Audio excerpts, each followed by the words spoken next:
Welcome to Pep Talk with Bridget Kay. This hour is presented by Mainstay Financial and Annalee Leonard, who is responsible for the information and opinions expressed during the show. Hi, this is Financial Advisor of the Year, Jim Brogan of Knoxville, Tennessee. You're listening to Winning with my good friend and colleague, Annalee Leonard. You're listening to Winning with Annalee. Annalee is a retirement and estate planner, a member of the Ed Slott Master Elite IRA Advisor Group, as well as a sought-after speaker on such topics as income planning, 401k rollovers, and advanced IRA reduction strategies. When not working in her private practice, Annalee joins with other certified senior advisors to promote top-quality services to mature adults in the Pensacola area. Her goal is to help you prepare for and live comfortably in retirement. You can reach her office at 437-3127 or online at mainstaypensacola.com. Or call her now at 437-1620 on Winning with Annalee. Everyone's a winner. That's what we want you to do, is win all the time. Welcome to Winning with Mainstay and Annalee. I'm your host, Annalee Leonard, president and founder of Mainstay Financial Group, right on the corner of Cervantes and Perry. We're easy to get to. We've got a lot of parking. We'd love to sit down and talk to you and see if we can help you in any way. I want to let Bridget know, because she's always asking me, well, do you ever get any response to our radio show? Yes. I mean, within the last 3 weeks, I've had 4 people come in who listen to the radio show. That's so great. Yeah. Yeah, and a couple of them, we just talked about where they are, gave them some ideas.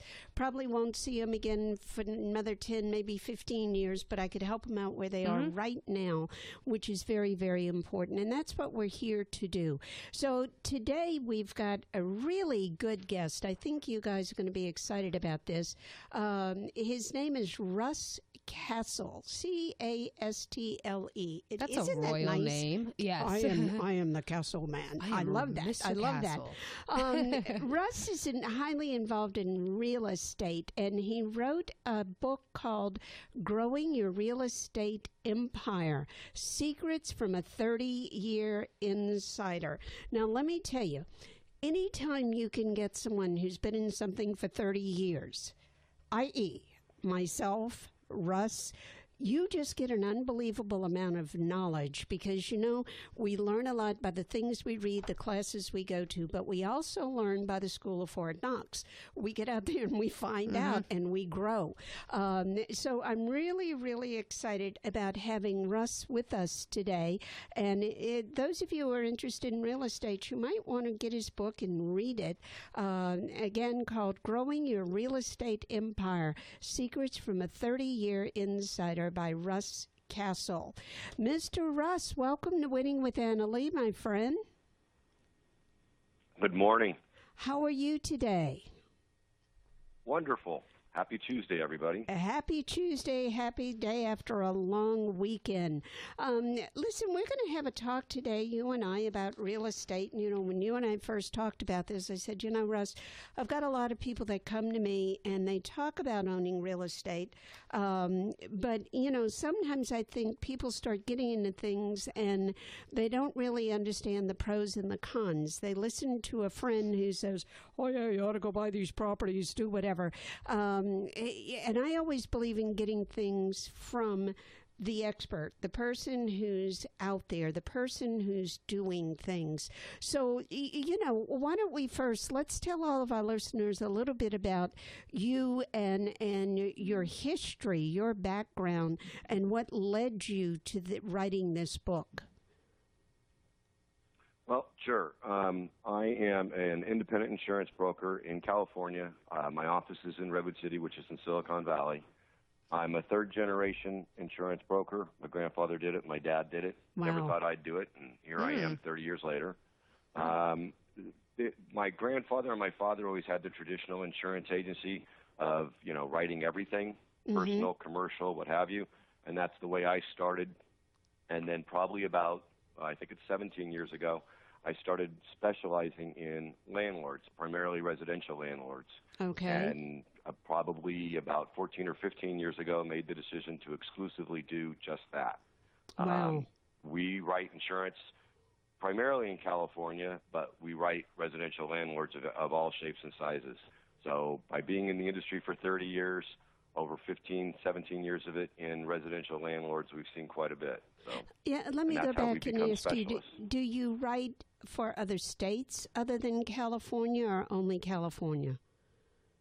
I am doing other states now. In the last couple of years, I've started to branch out. Okay. What I've told people as far as where we market is California. There's 132,000 apartment buildings in the state of California. Wow. There's plenty of business here, Yeah, but at really? the same time, a lot of investors own buildings in multiple states. Yes. So we try to be as much of a one-stop shop for those owners. As you can. Good for you. So let's talk about this idea. You know, should people invest in multiple properties? Is that a good thing to do? And like, let's talk about why it would be good and maybe why not it wouldn't be so good. Well, obviously, you have to be working with a professional. TV, especially some of the do-it-yourself shows, makes everything look so glamorous and easy, where it's not. It is hard work. But depending on the area, where I am in Silicon Valley right now, property is very hot. Yes, it's not cheap, but at the same time, the appreciation that you're getting in most areas is pretty consistent, and in some areas even more consistent. So it's doing the homework, figuring out, first of all, what kind of a landlord you want to be. Do you want to be the sole owner? Do you want to be an investor? Do you want to be in residential, commercial? And then there's various types within each of those as well. So there's lots of questions and variables in being a building owner that you need to decide as the building owner how much or how little risk do I want, and how involved do I want to be before you even start to decide, okay, where am I going to purchase and what am I going to purchase? And what am I going to purchase? So, let's kind of go back. You said a sole owner, an investment owner, residential, commercial, and then, there are people that want to invest their IRA money into properties. And that has, I know, a whole set of rules that go with it. And you mess up any of those, you've just thrown the whole baby out with the bathwater type situation. Exactly.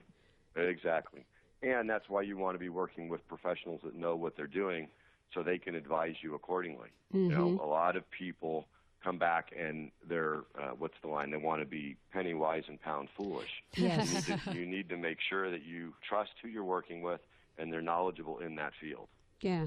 And again, I think that's something people really should do their homework on. I find that people will jump into two things very quickly. The newest, wildest, craziest investment, and just jump into real estate very quickly because, like you said, they either see something on TV or their friend has said, oh, I did this and I made all this money. Oh, okay, I'm going to go do that too. And they just don't do the homework. I don't know what it is, why people think that, all of a sudden they're experts in these areas. You don't take your own case to court. You don't do your own surgery. And I would say these things are pretty doggone important, that you need to have advice behind what you're doing. Very much, and you hear a lot of people, it's an adage, if it was that easy, everybody would be doing it. Right. You see whether it's buying and holding or buying and flipping or what have you, you've got to do enough homework or at least be invested with those people that have done their homework that you know and trust. Yeah. So can we talk a little bit about the difference in the different types of property? Of course, being a sole owner means you're just going to be buy it yourself and be the one who is responsible, correct? Correct. What I refer to a lot is the sole owner, you're buying it by yourself or, let's say with a loved one or close friend, but you're the owner. And if it's residential and if it's, there's a plumbing issue, shall we say, you're the one that's going to get the phone call at 10 o'clock at night. Hey, it's such and such, and this is an issue or that's an issue. So, well, let me back up. There's first the difference between residential and commercial. Commercial could be retail, commercial could be factories, commercial could be land. There's lots of variations in commercial. Similarly, there's lots of variations in residential. There's a single home. There's a small, duplex, triplex. There's an apartment. There's a large apartment complex.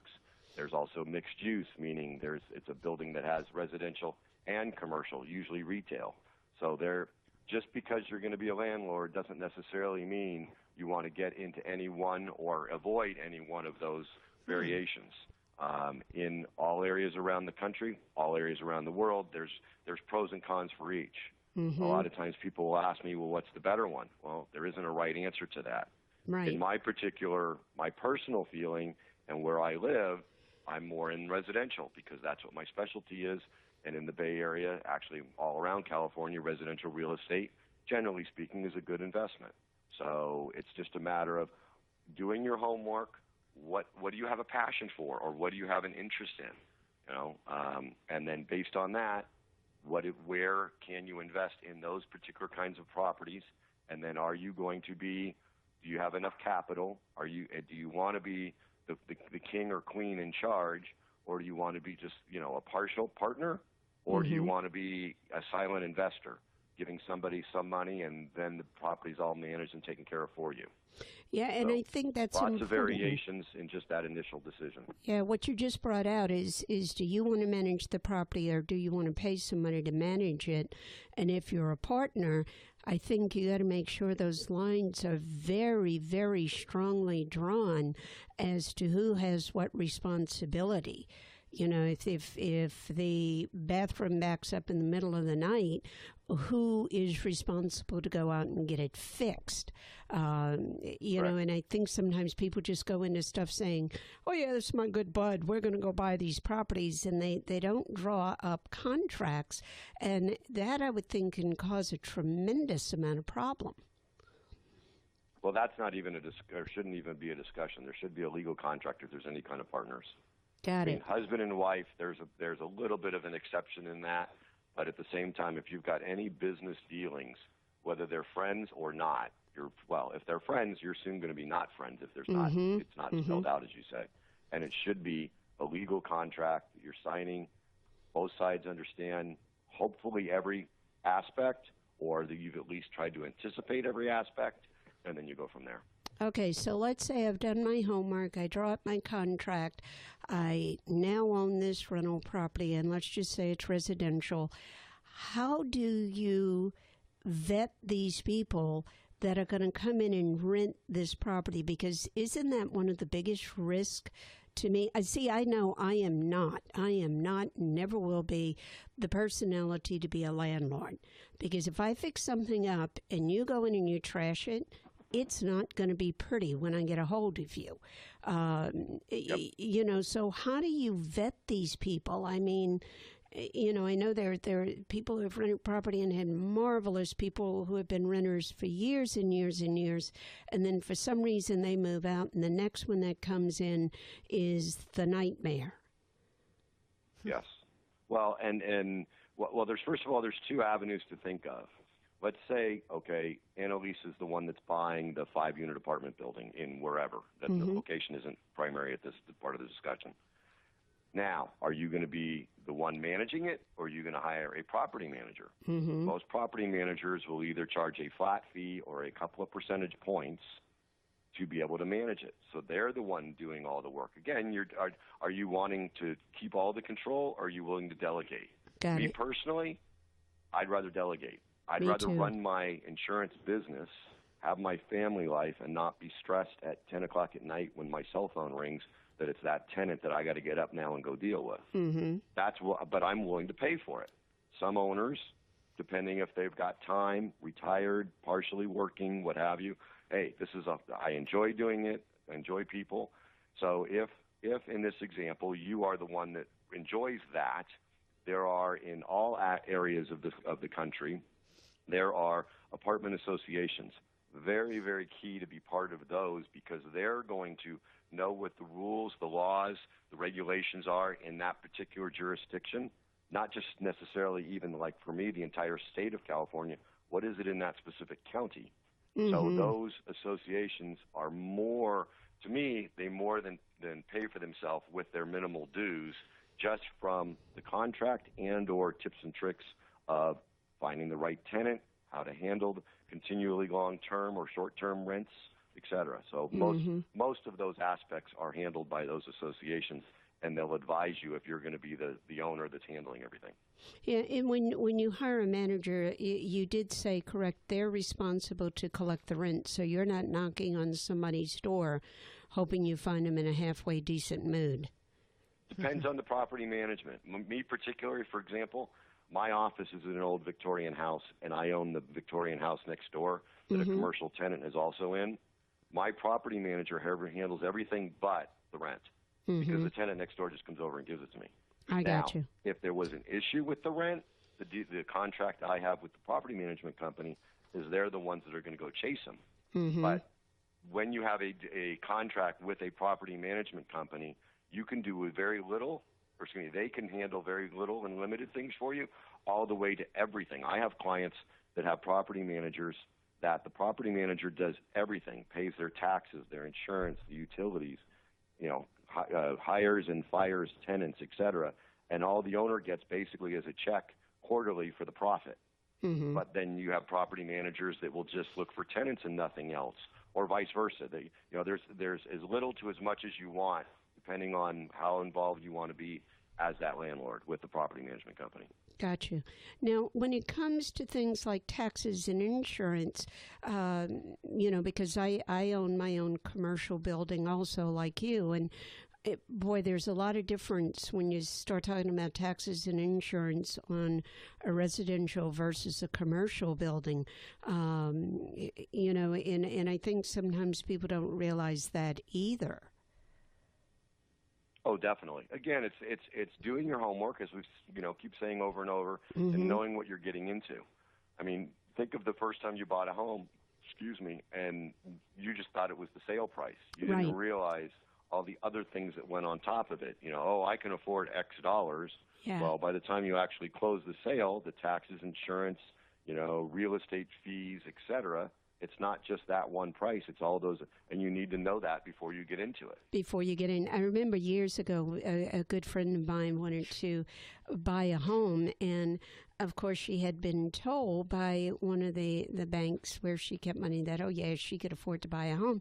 Well, she had no idea. She had to have a down payment, and there was such a thing as escrow and all those good things. And it was like, no, I think we got to seriously sit down and lay out the roadmap before you go looking for houses and have a terrible shock that's going to hit you.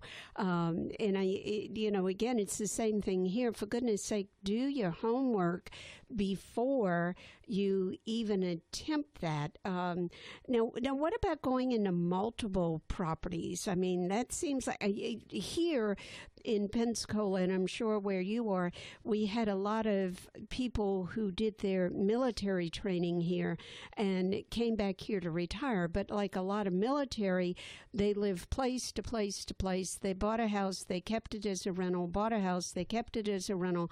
So now they are coming to me, and we have rentals in multiple states. That gets pretty confusing.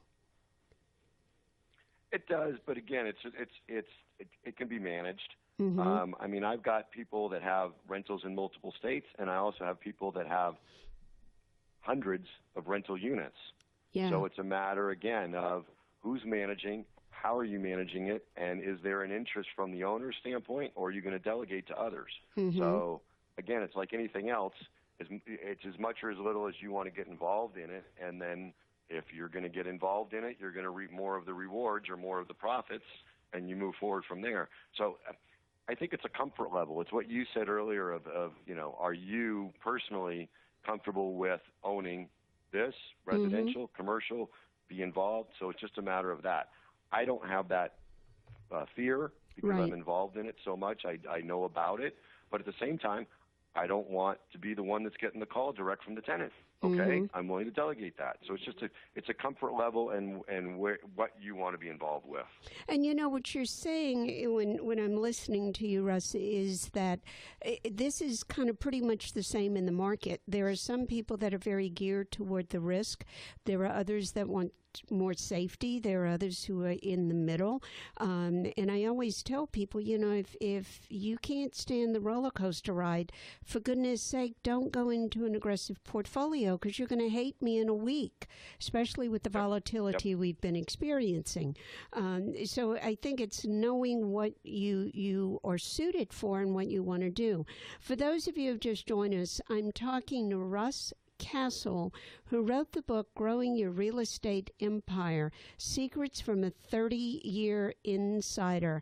And I tell you, if I were going to talk about doing any kind of rentals or owning them, whatever, I would get this book and read it before I did that. And, again, go back and figure out your personality. Or you suitable to do this.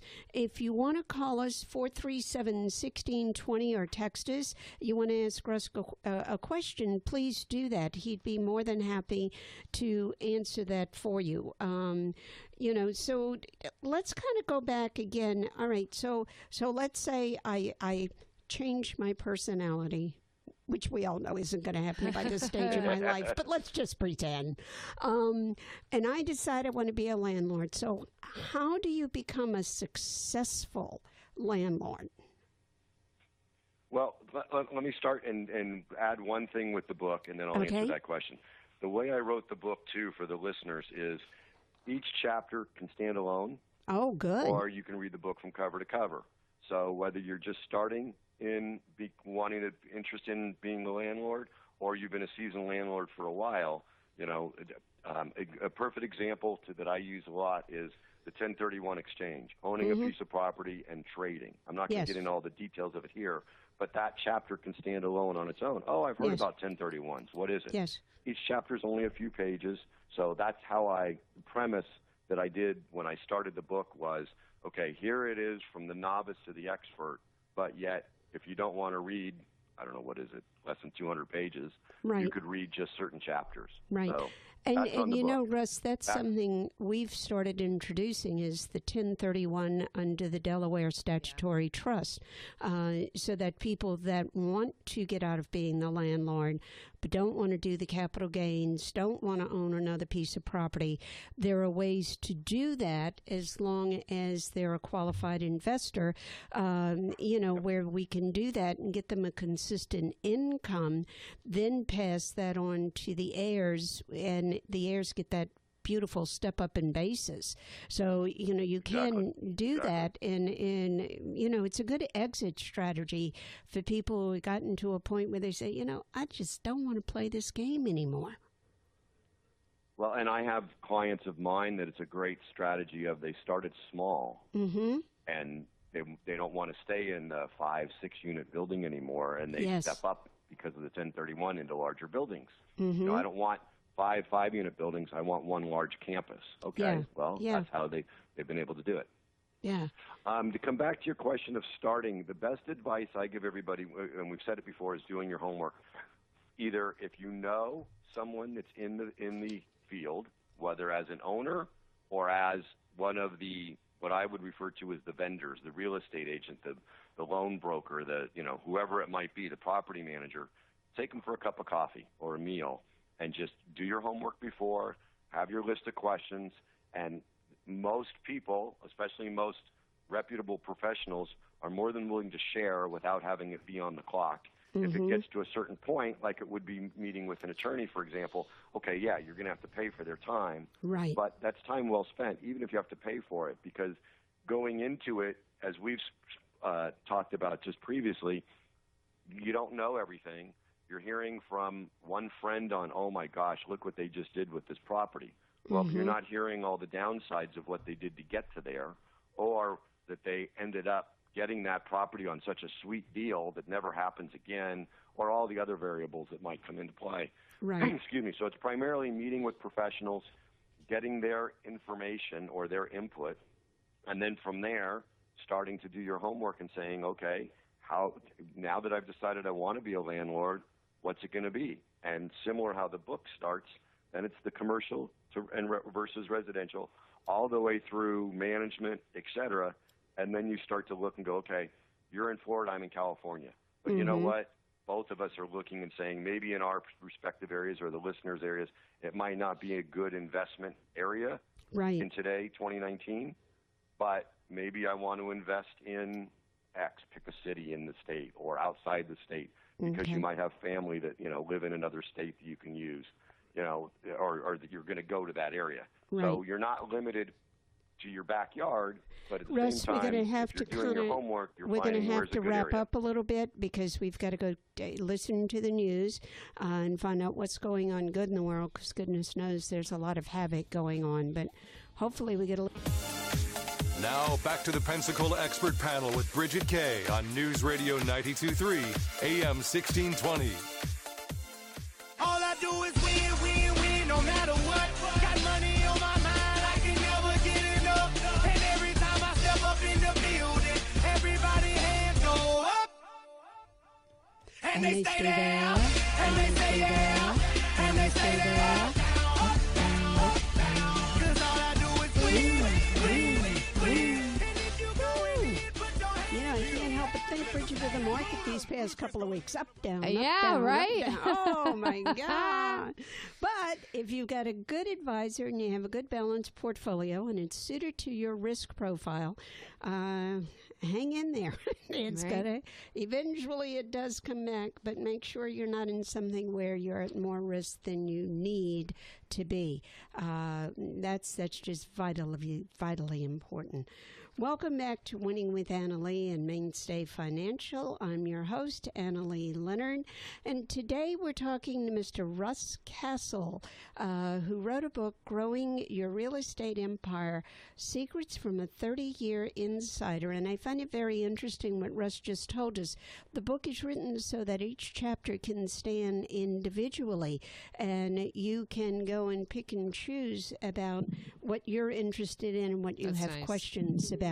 And I love what he said about, do your homework first. Talk to the professionals. Talk to the people that specialize in those particular areas. Now, please, if you got a question, call us, 437-1620, or you can text us.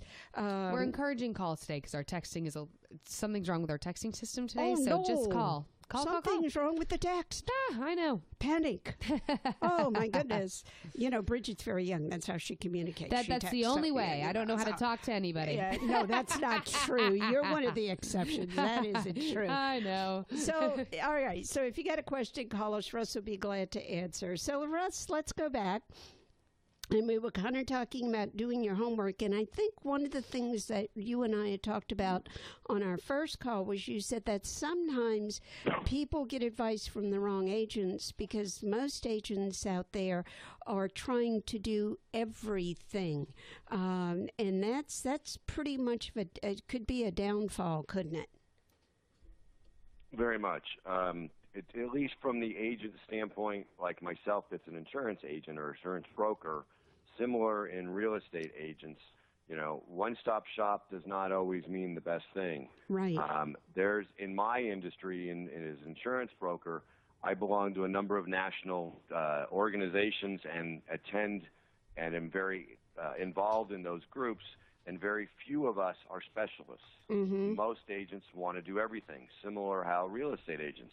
I know in my clients, there are probably maybe a couple of dozen around the state of California that specialize in residential real estate, being a landlord, not just, buying and selling someone's home. Right. Well, that's a different animal. That's a different way of doing business than the normal insurance agent, real estate agent that is just buying and selling people's primary residence.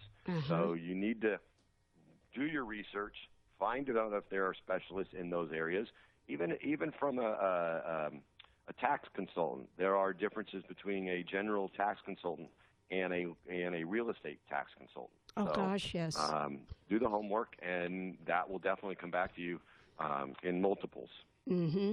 And you sound so much like what I talk to my people about. It's like when we're talking about them getting a will done.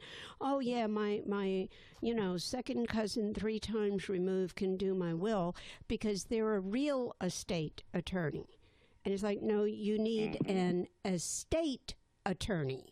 Any attorney can write a will, but that doesn't mean they should be on a consistent basis. It's too important, for goodness sake.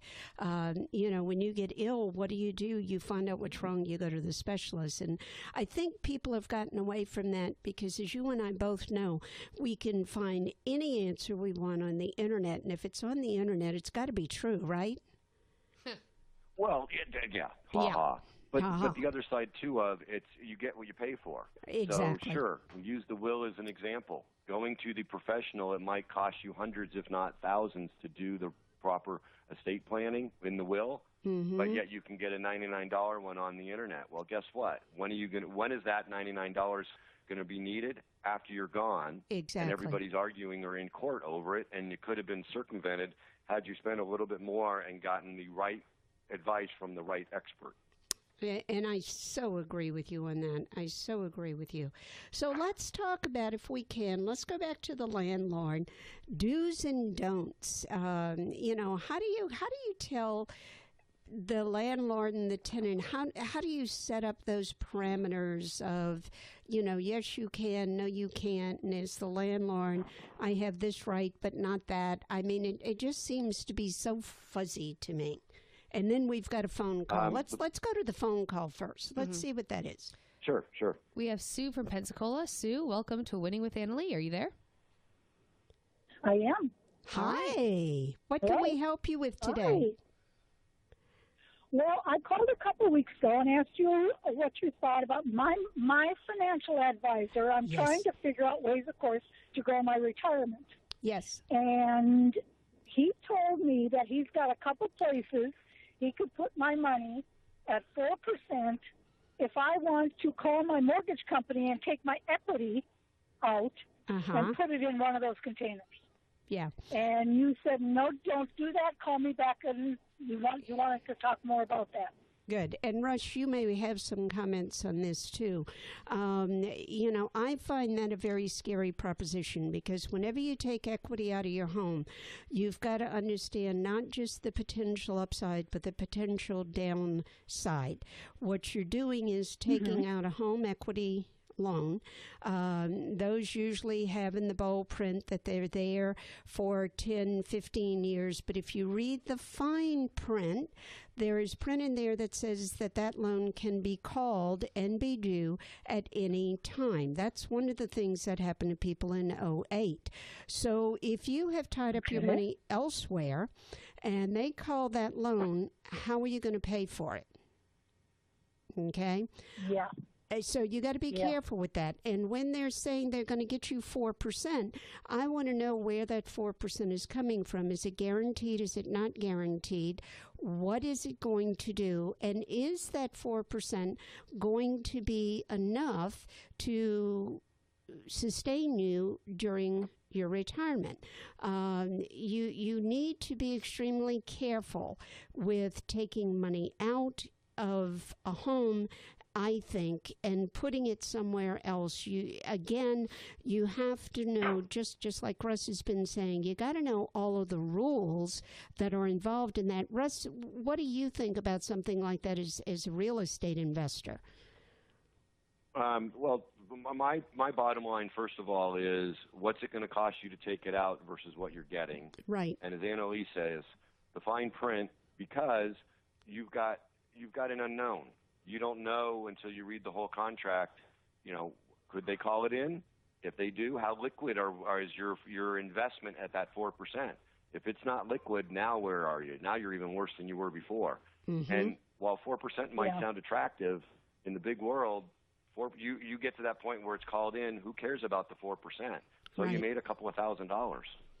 Right, and like Russ said, if you're going to make 4, but they're charging you 2.5 or 3 for the home equity loan, what are you really making? Not 4. Yeah. You understand? Yeah. So I think you need to be really, really, really careful.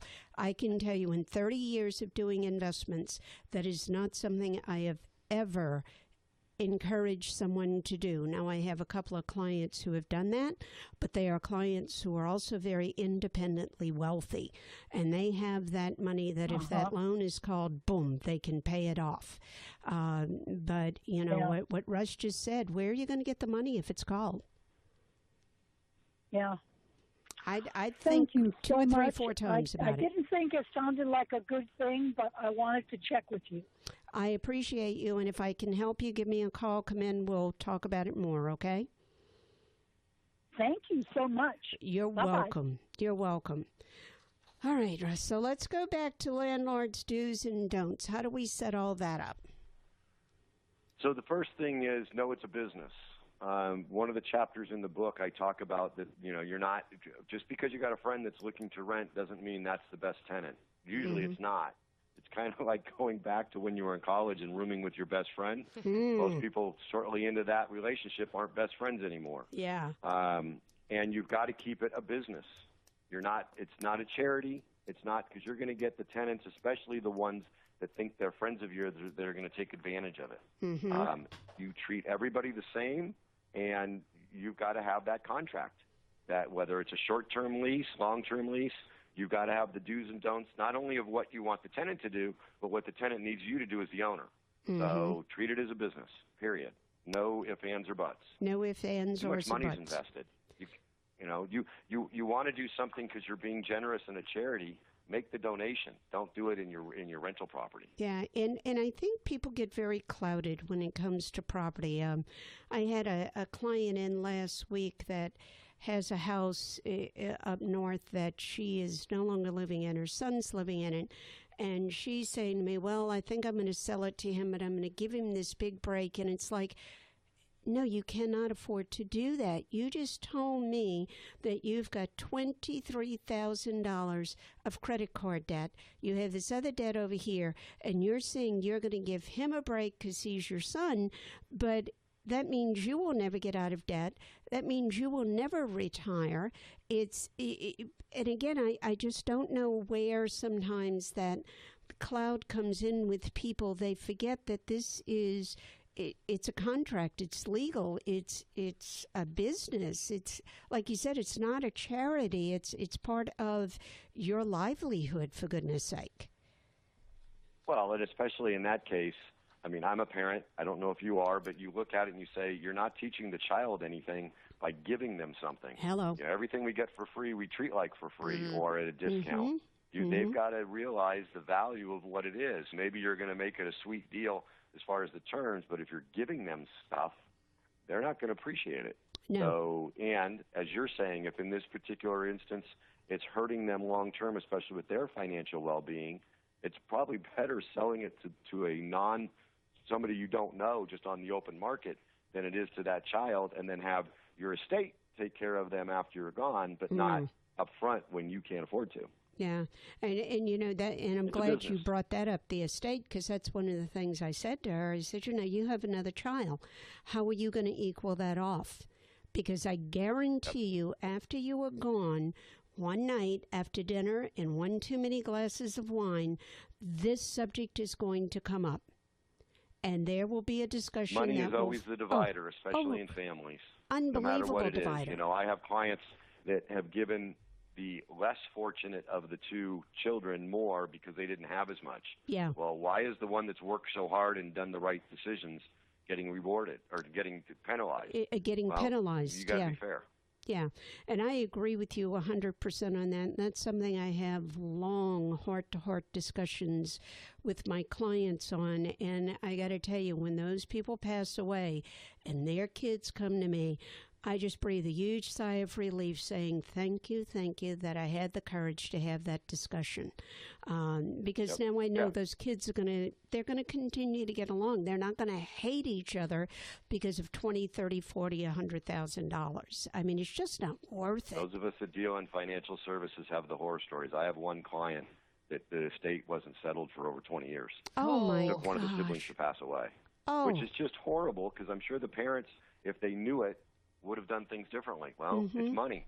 Yeah. And not a lot of money in that particular case, but it's money. So it's money. Do the right things. When it comes to investing in property or in anything, it's a business. It's You've a got business. to treat it as such. And you and I both know, after all these years, it's sometimes very difficult to run things because you have employees that you want to do more for, or you want to help, but you've got to be fair to everybody at the same time. Yep. And when you are fair to everybody, you come out much better in the long run. It's just the way it is. And if you're not, the other employees are going to get it, and you're more than likely going to end up in court or you have some kind of distraction, let's call it that, that's not good for the office. Or go back to the landlords, it's not good for you. You didn't get into being a landlord for these distractions. You got into it hopefully to make money and to have your assets grow, not to have all these distractions. I love what you're doing, Russ, and I would encourage anybody to get your book. How do people get your book? It's on Amazon. Very easy. When you get to Amazon, put in my last name, Castle, or Growing Your Real Estate Empire, which is the name of the book. Either way, it'll come up. I am very proud in that when I started thinking about writing the book, that a couple of my friends in the industry pointed out, yes, you're one of the few, as far as I know, I'm the only investor specialist in the insurance brokerage business for the state of California, which is, to me, a good compliment. Yes. But at the same time, when I did the book and went on Amazon, there's no other insurance professional that's ever written a book on being a real estate landlord. Wow. So, there's certain fields that, yes, you want to become the best that you are. I know you are with this program and everything else, Annalee. So you look at it and say, okay, how can I help my clients more? Whether it's my clients or it's people that aren't my clients, it's a matter of, I did the book not to make money, because I'm not going to make a lot of money at $20-something bucks a book, most of which it stays with Amazon. Yes. But it was more of how to help people. and So that's what it was all done for. I did the same thing. I've got 2 books that I wrote, and most of the time, at every college class I teach, I give them both away. I can't tell you I've ever made a penny on those books, but they lay a firm foundation, and they're written in a way, and I know, because I read a couple of chapters out of yours, you have written your book in a fashion where the regular person can pick it up and understand it. It's you speak English. You don't speak, real estate-ese, if you follow my drift. No, that was the whole premise when I wrote it, is exactly that. I wanted to educate people, not to speak my foreign language. A lot of people in different industries, they speak their own language, and you don't understand what they're talking about. The other footnote is all proceeds of this book go to breast cancer. My wife's a breast cancer survivor. I looked at it and said, from the book standpoint, again, I'm not going to make a living at it. I'm trying to give back. Yeah. And so that's kind of how the whole premise of doing it was, to help give back. How great. How great of you. I like you even more. Well, I do. I think that's great. Good man. Thank you. So what kind of last words of wisdom do you have in our last few minutes that you can share with our listeners, besides the fact, we want them to get knowledge, go to the experts, read your book, maybe take an expert to dinner. I think that's a great idea. Yeah, I wish some of my clients would say, "Oh, come on, I'll take you We're to going dinner." to Jerry's, yeah. Yeah, I'd say, "Okay, good, fine, let's go." No, I'm just teasing people. But any other last words of wisdom? Well, to know that in certain areas, again, we're talking countrywide, but in certain areas, it's not a sure thing. There is no sure things, but the difference me personally, I'm talking to my financial people here, and I'm talking about what I should start investing in. Both my kids are now done with college, so I'm taking that money and starting to invest more. And it's a matter of, is it real estate, is it stocks, is it bonds? It's a balanced portfolio, but you look at it, and when you're talking to the professionals, what's going to get you the best return? The caller, the lady that just called, and her 4%. Yeah. If you can get more in X, whether it's real estate, stocks, whatever the investment is, you're going to do that. Now, it's not a guarantee, but if the track record is there, that's what you want. In my particular area, I'm getting, well, in some areas as much as 10%. I'm not saying that everybody should go out and buy real estate because they're going to get 10%. They're not. No. But depending on where you're going and if you've done your homework, the buy low and sell high kind of scenario when it comes to real estate, you can get good return on your money. But it's a matter of having that plan and treating it like a business. That's the main thing. That's the main thing, and I think part of the plan is what's your exit plan going to be.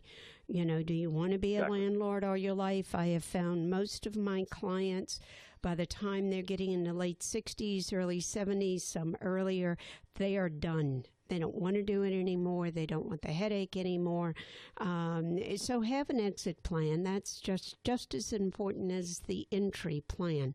You know, it's like I tell people all the time. You have to have, I'm sure you do this, but it's having the liquid assets so that when the hiccups come, you're not behind the eight ball and you've invested things all long-term. You got it. Yeah. You've got it. And make sure you've got some exit plans. Make sure you've got cash.